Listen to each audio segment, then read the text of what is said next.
Pant और palazzo दोनों के मेजरमेंट और कटिंग में क्या कोई डिफरेंस है? अगर डिफरेंस है, दोनों में कोई अंतर है तो क्या है? जानने के लिए हमारी आज की इस वीडियो को अंत तक जरूर देखिएगा। तो हे गाइस, बिस्मिल्लाहिर्रहमानिर्रहीम, अस्सलाम वालेकुम रहमतुल्लाहि वबरकातुहू। It's fancy dress YouTube channel में आपको खुशामदीद कहती हूँ। पैंट और प्लाजो दोनों के मेजरमेंट में अंतर बहुत सारे हैं। अमूमन क्या होता है, लोग दोनों की कटिंग के इतने वीडियो यूट्यूब पर अपलोड हो चुके हैं कि एक दूसरे को एक दूसरे में मिला देते हैं। इससे उनके आसन में खिंचाव जरूर आता है। कभी पैंट का कटिंग प्लाजो में, कभी प्लाजो की कटिंग पैंट में, या कभी दोनों को कंबाइन करके एक जैसी कटिंग कर देने से आसन में खिंचाव आता है। पैंट की फिटिंग परफेक्ट नहीं आ पाती है। तो चलिए इसकी बारीकी को आज हम ड्राफ्टिंग करके अच्छे ढंग से समझने की कोशिश करते हैं। पैंट और प्लाजो की कटिंग में मुख्य अंतर, ये हमने दो ग्राफ बना रखे हैं। ये हमारा पैंट है और ये इसमें हम प्लाजो की ड्राफ्टिंग करेंगे। तो यहाँ हम लिख देते हैं पैंट ड्राफ्टिंग।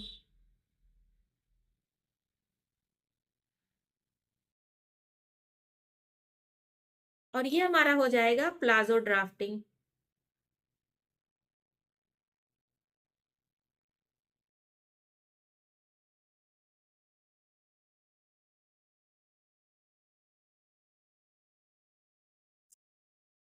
देखिए, ये हमने एक रैंडमली ग्राफ बना दिया है।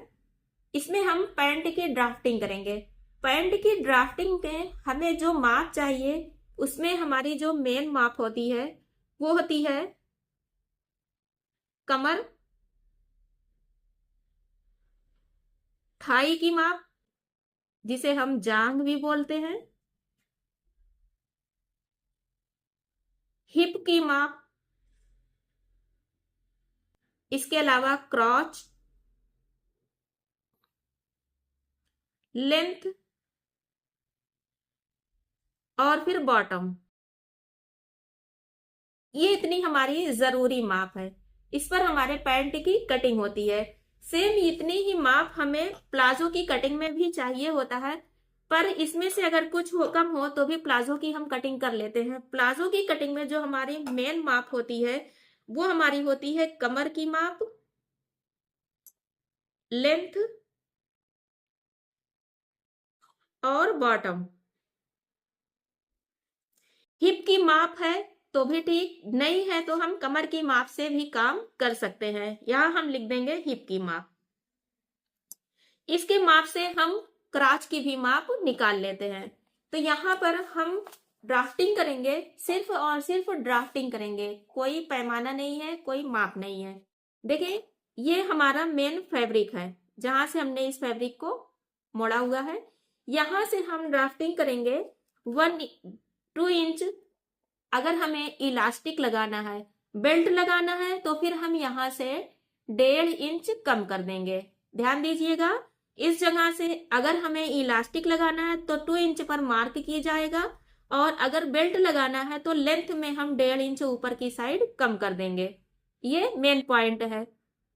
इसके बाद मान लीजिए हम यहाँ पर इलास्टिक लगाते हैं, तो यहाँ हम 2 इंच की एक मार्किंग करेंगे इलास्टिक के लिए। ये हो गई। अब इस पॉइंट से हम लेंथ की माप करेंगे जितनी हमें लेंथ चाहिए। ओके, ये हमारा मेन फैब्रिक है। इस फैब्रिक के इधर साइड, यानी ये फोल्डेड साइड है और ये ओपन साइड है, इस फोल्डेड साइड पर इधर साइड हम 1/2 इंच की मार्किंग करेंगे, जो हमारा सिलाई में फैब्रिक जाता है।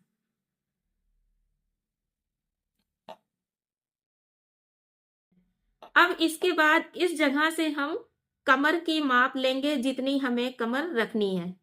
मान लीजिए इस पॉइंट तक हमारी कमर की माप आती है, तो यहां से अब हमें आगे की तरफ बढ़ना है क्रॉच के लिए। ध्यान दीजिएगा, अब हम यहां से आगे की तरफ क्रॉच के लिए बढ़ेंगे। क्रॉच की हम माप करेंगे। इस तरह से हमने क्रॉच के लिए मार्क कर दिया। ये क्रॉच की लेंथ हो गई।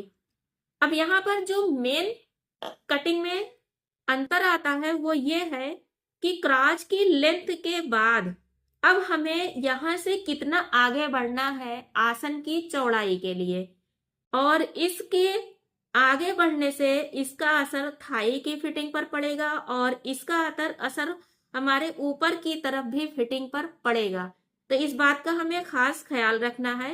ये जो है इसी पॉइंट पर मेन डिफरेंस आता है पैंट और प्लाजो की कटिंग में। साथ साथ हम इधर भी मार्किंग करते चल रहे हैं। ये हमने 2 इंच का मार्क किया इलास्टिक के लिए, और फिर यहाँ से हमने कमर की माप लगा दी और यहाँ से क्राच की ये माप लगा दी। ओके, देखिए ये पैंट है। पैंट में फ्रंट और बैक दोनों की माप अलग होती है। फ्रंट पार्ट में आगे की तरफ फिटिंग पैंट बनाना है, फुल साइज है, तो फिर हम यहां से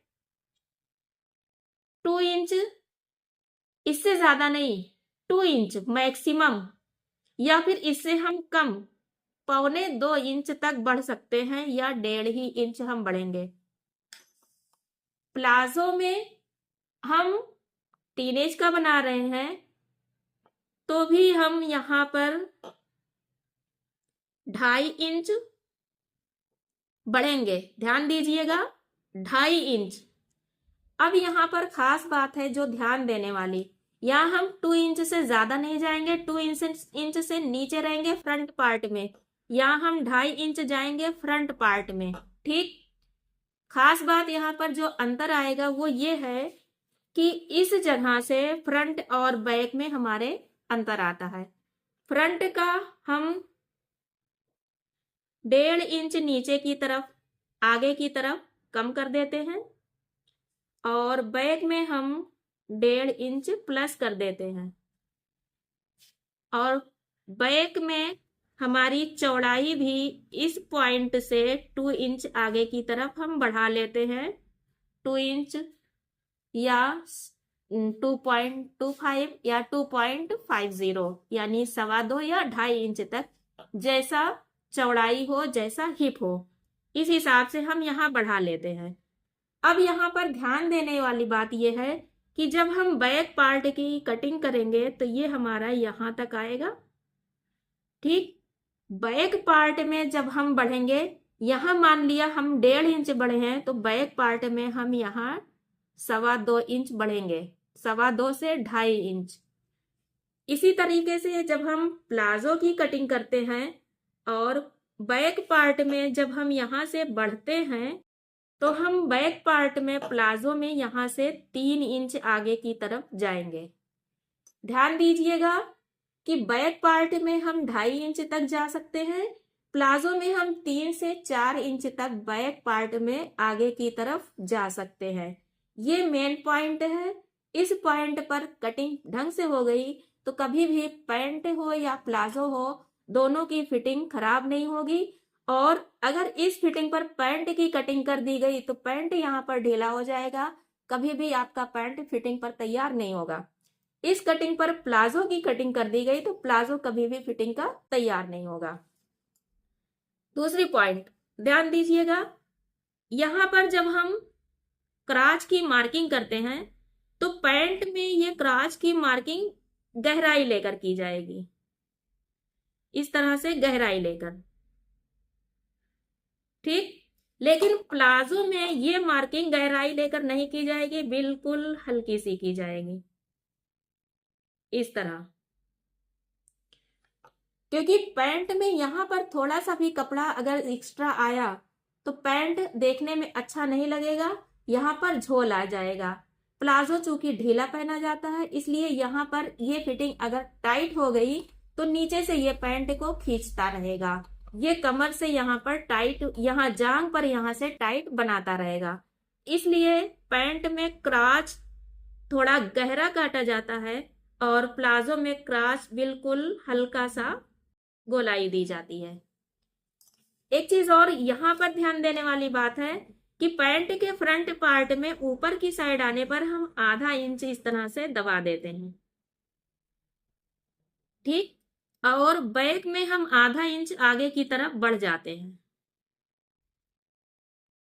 ठीक, प्लाजो में ऐसा कुछ नहीं है, आप नॉर्मल इसे बना सकते हैं। यह आगे बढ़ने से या पीछे बढ़ने से कोई फर्क नहीं पड़ना है, क्योंकि प्लाजो हम हमेशा ढीला पहनते हैं। एक चीज और यहाँ पर ध्यान देने वाली बात है, प्लाजो में इधर साइड पर 1/2 इंच की एक मार्किंग की जाएगी सिलाई के लिए, ठीक, क्योंकि यहाँ पर सिलाई दी जाती है और नहीं भी दी जाती है। नहीं देनी है तो ये मार्किंग नहीं की जाएगी, देनी है तो की जाएगी। अब मेन बात आती है यहाँ पर थाई और बॉटम के कटिंग की। देखिए, जो हमारा पैंट है, पैंट का जो हमारा बॉटम बनेगा वो हमेशा सेंटर में बनेगा। इस माप का जो सेंटर होगा उसी सेंटर में बॉटम बनेगा। अब इस सेंटर से दोनों साइड बराबर बराबर हम आगे पीछे बढ़ेंगे। पैंट का बॉटम हमेशा नैरो होता है, यानी पतला होता है। यहीं पर जो हमारा प्लाजो है, प्लाजो का बॉटम हम एक साइड में भी बनाते हैं, या फिर हम थोड़ा सा यहाँ से फैब्रिक निकाल कर आगे बढ़ जाते हैं, पर प्लाजो का बॉटम हम सेंटर में नहीं बनाते। सेंटर में प्लाजो का बॉटम बना दिया जाएगा तो बॉटम ऐसे ऐसे घूमता रहेगा, जब भी पहनकर चलेंगे ये घूमता रहेगा, इसका लुक अच्छा नहीं आएगा। ज्यादातर कोशिश ये की जाए कि प्लाजो का बॉटम एक साइड से निकाला जाए। ये चौड़ा होता है तो यहाँ से यहाँ तक ये प्लाजो का बॉटम बन जाता है, ये नैरो नहीं होता, ये चौड़ा होता है। इस तरीके से अब यहाँ से हम इसकी मार्किंग करेंगे। ये हमारे प्लाजो की मार्किंग हुई। यहाँ पर हमें मेजरमेंट में अंतर करना है। क्या है? ये हमारा आ गया पॉइंट। अब इसके ऊपर हम एक मार्क लगाएंगे मिड का, या आप कह लीजिए घुटने के आसपास की फिटिंग का, ठीक। ये भी बिल्कुल सेंटर में ही हम लगाएंगे, और इससे 2 से 2.5 इंच की नीचे हम थाई की मार्किंग करेंगे, तो थाई की हम माप लगाएंगे, ठीक है। और इस तरह से इसकी मार्किंग की जाएगी।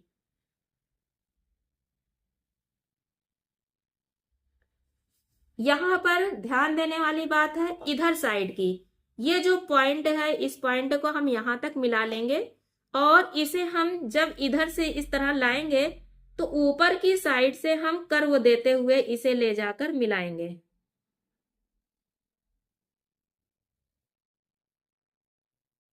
ये देखिए, ठीक।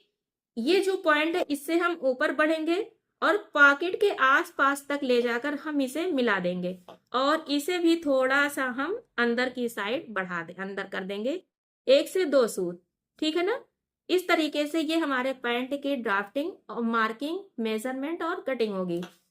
हमारे प्लाजो में यहाँ पर कुछ भी नहीं है, ये बिल्कुल सीधा होगा। सीधा होने की वजह से पहन कर चलने पर ये फैलता है और इसका लुक अच्छा आता है। तो खास बात जो इसमें ध्यान देने वाली थी वो ये थी कि क्राच में इसके चेंजिंग की जाएगी। एक चीज और आपको यहाँ पर हम बताना चाहेंगे कि अगर आप प्लाजो में फ्रंट और बैक में अंतर नहीं करना चाहते हैं, फ्रंट और बैक दोनों आप बराबर रखना चाहते हैं, तो फिर आप क्या करेंगे? आपका जो ये क्राच है, इस क्राच में 1 इंच आप और एक्स्ट्रा बढ़ जाएंगे। फ्रंट और बैक दोनों में 1 इंच आप एक्स्ट्रा बढ़ जाएंगे। इससे ये फैब्रिक यहाँ एक्स्ट्रा आ जाएगा और इधर साइड का जो ये फैब्रिक है ये इसे कवर कर लेगा। ध्यान दीजिएगा, अगर ऊपर की साइड नहीं बढ़ना है तो 1 इंच क्राच में आगे की तरफ चौड़ाई बढ़ा दी जाएगी, आसन थोड़ा चौड़ा हो जाएगा। इससे यहाँ की मार्किंग चेंज होगी और ये फैब्रिक आ जाएगा, खिंचाव भी नहीं बनेगा और इस चीज को ये कवर भी करेगा, ऊपर से तनाव भी नहीं आएगा। तो इसमें जो खास बात आज की ध्यान देने वाली थी वो ये थी कि पैंट और प्लाजो दोनों की कटिंग में डिफरेंस है। इस डिफरेंस का ख्याल रखा जाए और तब मार्किंग, कटिंग और स्टिचिंग की जाए तो दोनों की फिटिंग बिल्कुल परफेक्ट तैयार होगी। अंतर को ख्याल नहीं रखा गया तो फिटिंग खराब होने के 100% चांस हैं। तो ध्यान दीजिएगा, क्राच में इसकी मार्किंग मेन है, ऊपर की साइड जो फैब्रिक बढ़ाना है, पैंट में हमें फैब्रिक ऊपर की साइड बढ़ाना ही बढ़ाना है। यहाँ पर कोई चांस नहीं है कि हम इसे हटा दें, यहाँ बढ़ जाएं। इसे हम हटा देंगे, यहाँ बढ़ जाएंगे। तो आपने देखा होगा बहुत से लोग पैंट जब पहने होते हैं तो उनका नीचे की साइड हिप पर उनका पैंट बिल्कुल ढीला ढीला झोला जैसा दिखाई देता है। वही लुक यहाँ पर आ जाएगा। इसलिए ध्यान दीजिएगा कि पैंट में ऊपर की साइड फैब्रिक बढ़ाना ही बढ़ाना है, यहाँ कोई चांस नहीं है। प्लाजो में आप ना बढ़ाएं तो भी काम चलेगा, फिटिंग खराब नहीं होगी। ये रही हमारी आज की वीडियो जिसमें हमने आज सीखा कि पैंट और प्लाजो की मेजरमेंट लेते समय और उसकी कटिंग करते समय कुछ खास पॉइंट हैं जिन्हें ख्याल रखना काफी जरूरी है। अगर इसका ख्याल ना रखा जाए तो इसकी फिटिंग खराब हो सकती है। तो उम्मीद है आज की ये वीडियो आपको जरूर पसंद आई होगी। पसंद आई हो तो इसे लाइक जरूर कीजिएगा, उन लोगों में शेयर भी कीजिएगा जो कटिंग और स्टिचिंग सीख रहे हैं या इसको करना चाहते हैं। फिर मिलते हैं नेक्स्ट वीडियो में, तब तक के लिए अल्लाह हाफिज।